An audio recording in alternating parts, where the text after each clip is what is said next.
C'est une joie de vous retrouver pour ce 4e et dernier journal télévisé de l'Avent 100% Morbihan. Dans cette édition, plusieurs initiatives à découvrir. Écrire une lettre à Jésus plutôt qu'au Père Noël, c'était la proposition faite aux 170 enfants de l'école Saint-Michel de Carnac. Nous irons sur place. Confectionner des boîtes de Noël pour les plus démunis, c'est ce que font beaucoup d'écoles, de familles et d'associations. À Auray, l'association Stéphane Bouillon est un point de collecte et de distribution de ces boîtes de Noël. Immersion dans les préparatifs. Et nous terminerons avec notre évêque, Monseigneur Santène. Il sera notre invité et vous adressera sa bénédiction de Noël. Mais tout de suite, direction Lorient et le sanctuaire Notre-Dame de Victoire à la paroisse Saint-Louis. Vivre l'Avent avec Notre-Dame de Victoire, c'est confier à l'intercession de Marie toutes les difficultés rencontrées dans nos familles. Notre guide sur place, c'est le recteur, le Père Jean-François Audrin. Et bienvenue donc dans ce sanctuaire Notre-Dame de Victoire. Il nous faut remonter à 1746. Ce sont les troupes anglaises qui ont envahi le sud de la Bretagne, débarquant une cinquantaine de navires au Pouldu, tout près du centre de l'Orient. Et les hommes, ne pouvant défendre le comptoir de l'Orient, ont voulu livrer la ville aux Anglais. Mais les femmes ne l'ont pas entendu de cette façon-là. Elles sont allées prier la Vierge en ce jour de Notre-Dame du Rosaire dans l'église, demandant la grâce de la libération. Lorsque les hommes ont hissé le drapeau blanc arrivant au port, ils ont trouvé les Anglais qui remontaient dans leur navire comme ils étaient venus. Tout le monde a reconnu que c'était une grâce liée à la prière des femmes. Et donc c'est la ville de Lorient qui a souhaité faire désormais du 7 octobre la fête de la ville, Notre-Dame de Victoire, devenant la patronne de la ville de Lorient. L'autre clin d'œil, ça a été pendant la guerre de 1939-1945, puisque l'église Saint-Louis a été totalement bombardée, ravagée, et la statue de Notre-Dame est restée intacte. Ce sanctuaire est d'abord lié au mystère pascal, à la victoire du ressuscité sur les puissances du mal, et combien Marie est associée à cette œuvre du Christ. Mais ce temps de l'Avent et de Noël nous parle énormément également, puisque le Christ est le Sauveur, Yeshua, Dieu sauve, et Marie met au monde le Christ Sauveur. On a voulu cette année introduire ce temps de l'Avent avec une soirée Vincit, en lien avec le Christ le vainqueur, mais aussi Notre-Dame de Victoire, pour demander à Marie sa présence maternelle, pour nous accompagner dans tous les combats que nous avons à vivre dans la vie, notamment toutes les formes d'addiction, d'oppression qui nous empêchent de vivre libres et heureux, joyeux en enfants de Dieu. La boîte aux lettres de Notre-Dame, où les gens viennent déposer toutes leurs intentions, et on dépose toutes ces intentions le samedi matin à la messe sur l'autel, et après elles sont portées par toutes les équipes du Rosaire.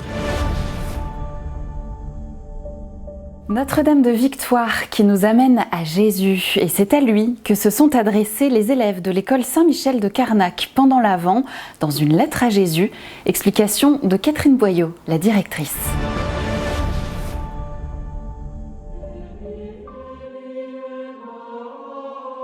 Alors cette année, pendant le temps de l'Avent, nous avons proposé à toutes les classes d'écrire une lettre à Jésus. Une prière de confier ce qu'ils aiment ou alors de faire des demandes particulières au Seigneur.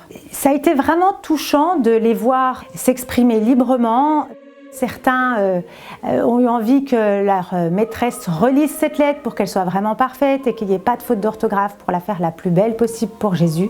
D'autres, au contraire, voulaient vraiment que ça reste secret, caché, un dialogue juste avec Jésus. C'est une lettre à Jésus. Il fallait écrire qu'est-ce qu'on lui dirait si on lui parlait directement. Ça m'a aidé à me préparer pour Noël. C'est aussi bien d'écrire une lettre à Jésus qu'au Père Noël. Ça a été comme si j'écrivais une lettre à une vraie personne, sauf que là, je devais écrire des choses plus pour Jésus, que mes amis, ma famille et moi vivent heureux jusqu'à notre mort du coup.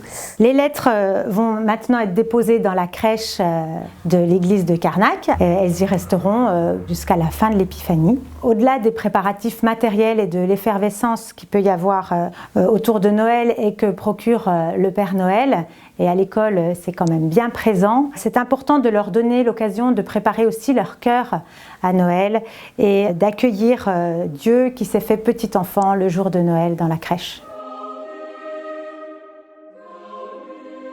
À travers la lettre, ils vont se poser sur un papier. Même les enfants qui n'ont pas la foi, il y en a par exemple qui ont écrit « Toi mon bon Dieu, je m'excuse mais je ne crois pas en toi ». Même si on doute, c'est l'occasion de se questionner, de réfléchir et de se dire voilà, qu'est-ce qui se passe à Noël? Et ben, c'est quand même Dieu qui vient parmi nous. Moi, quand j'ai écrit cette lettre, j'ai mis tout mon cœur dedans. J'ai remercié beaucoup Jésus pour nous avoir créés, pour nous avoir donné le bonheur. Jésus, c'est comme une personne de ma famille parce que c'est une personne que j'affectionne et ça m'a aidé pour Noël.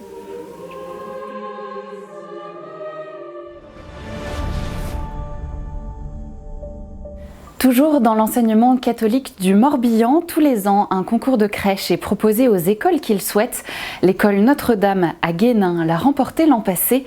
Cette année, la crèche s'invite au cinéma sur place. Notre thème étant le cinéma, la crèche est faite à partir des photos d'enfants. La crèche est exposée lors du spectacle de Noël et dès le lendemain, la crèche est démontée et installée ici à l'église pour y rester un mois. Donc elle côtoie la crèche de la paroisse et ainsi les paroissiens peuvent venir s'ils n'ont pas eu l'occasion de le faire lors du spectacle.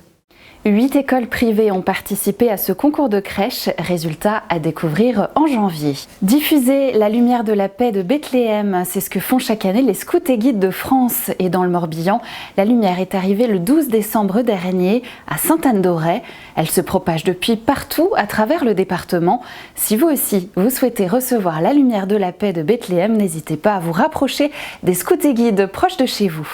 Les boîtes de Noël solidaires ont fait un carton en 2020. Elles sont de retour en ce moment.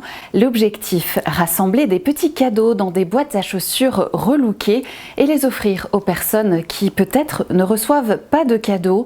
Reportage à Auray, à l'association Stéphane Bouillon, où les personnes en précarité ou sans domicile sont accueillies.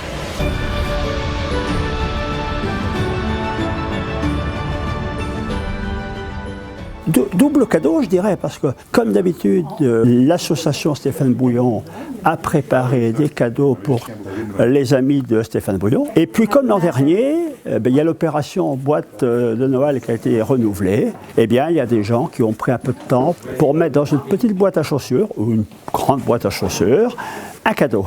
Un cadeau et surtout, si c'est possible, un message. Puisqu'en fait, c'est le message de l'amitié, c'est la fraternité de Noël. Donc, au-delà du cadeau, qui est toujours bon de recevoir, c'est surtout le lien de fraternité et d'amitié.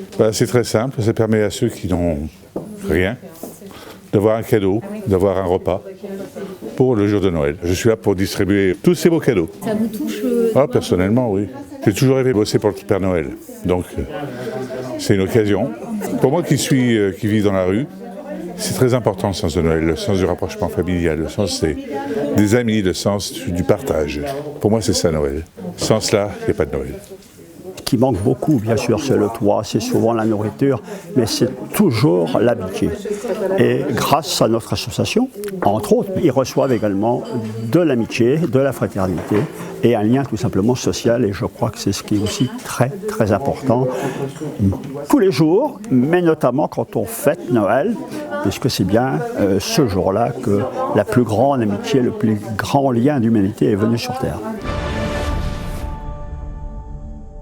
Place maintenant au message de Noël de notre évêque, Monseigneur Santène. Dans le contexte marqué une fois encore par le Covid-19, il nous invite à garder l'espérance.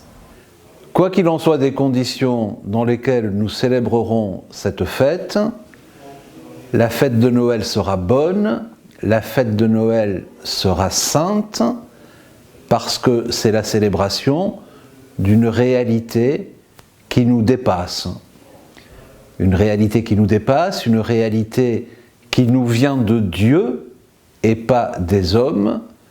Et n'oublions jamais que le Dieu qui vient nous rejoindre pour Noël est celui qui aura le dernier mot du temps et de l'histoire. Bon Noël à tous.